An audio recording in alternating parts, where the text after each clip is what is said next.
एटा में कलश यात्रा को लेकर तनाव, दलित समाज ने किया विरोध। जी हां, एटा जिले के जैनपुरा गांव में रविवार की शाम उस वक्त तनाव की स्थिति उत्पन्न हो गई जब भागवत कथा के शुभारंभ के लिए निकाली जा रही कलश यात्रा को दलित समाज के लोगों ने विरोध कर रोकने की कोशिश की। मामला इतना बढ़ गया कि पुलिस प्रशासन को मौके पर पहुंचना पड़ा और लंबी मशक्कत के बाद स्थिति को नियंत्रण में लिया गया। वहीं जैनपुरा गांव में रविवार से भागवत कथा का आयोजन शुरू होना था। इसकी परंपरागत शुरुआत के तहत शाम को महिलाओं द्वारा कलश यात्रा निकाली जा रही थी। यात्रा की तैयारी पूरी हो चुकी थी। महिलाएं सज धज कर सिर पर कलश लिए निकलने ही वाली थीं, तभी गांव के कुछ दलित समाज के युवा और महिलाएं अपने घरों की छतों पर चढ़ गए और नारेबाजी शुरू कर दी। स्थिति तब और गंभीर हो गई जब कुछ युवाओं ने सड़क पर ड्रम और चारपाई रखकर रास्ता रोकना चाहा। इससे न सिर्फ कलश यात्रा रुकी बल्कि गांव का यातायात भी बाधित हो गया। वहीं लगातार नारों और तनावपूर्ण माहौल को देखते हुए गांव के लोगों ने तत्काल पुलिस को सूचना दी। वहीं सूचना मिलते ही एसडीएम भवाना विमल, सीओ ज्ञानेंद्र प्रताप सिंह और थाना प्रभारी निरीक्षक डॉक्टर सुधीर राघव पुलिस बल के साथ मौके पर पहुंच गए। अधिकारियों ने प्रदर्शन कर रहे लोगों से वार्ता की और मामला समझा बुझाकर सुलझाने की कोशिश की।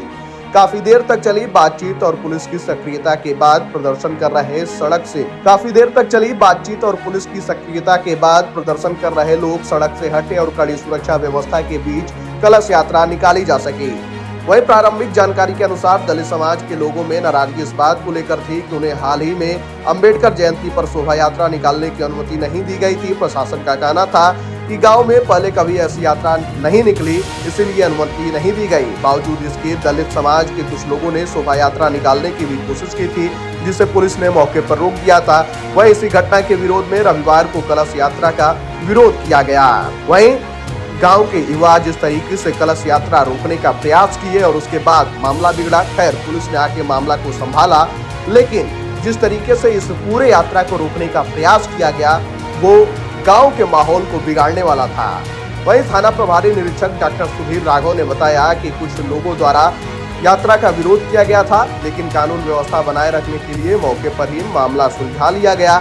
गांव में किसी भी प्रकार की अव्यवस्था या दोबारा तनाव न हो, इसके लिए पुलिस बल की तैनाती भी कर दी गई है।